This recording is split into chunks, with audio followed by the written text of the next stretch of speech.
The world's central banks are printing money like it just doesn't matter.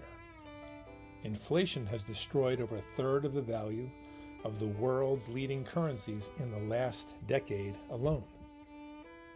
For hundreds of years, timberland and timber has maintained its value relative to fiat currencies.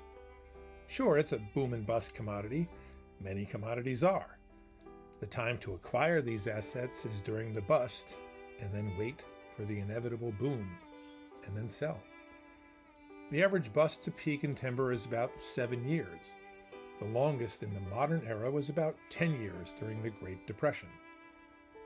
During the bust, acquire timberland, land and trees, not just the timber. Cull only to avoid tree mortality.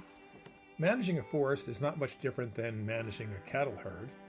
The rancher must sell his cows before they die in the field. A forester must cut a tree before it begins to decay. And he must thin out misshapen trees that are unusable as timber to help the young trees grow in its place. And while you wait, the forest continues to grow.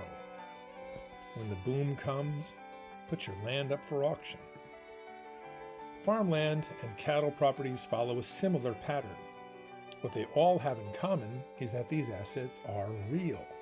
The government can't print corn, beef, or oak trees. Back when I was a young investment banker, there was an old saying: there are two kinds of people in the world, those in the get-rich business and those in the stay-rich business. Timberland is for people in the stay-rich business. Timberland can provide a steady cash return from timber sales, capital appreciation for having the courage to buy when others were selling, and, just as importantly, timber is a hedge against declining purchasing power of fiat currencies. And we think now may be a good time to acquire timberland.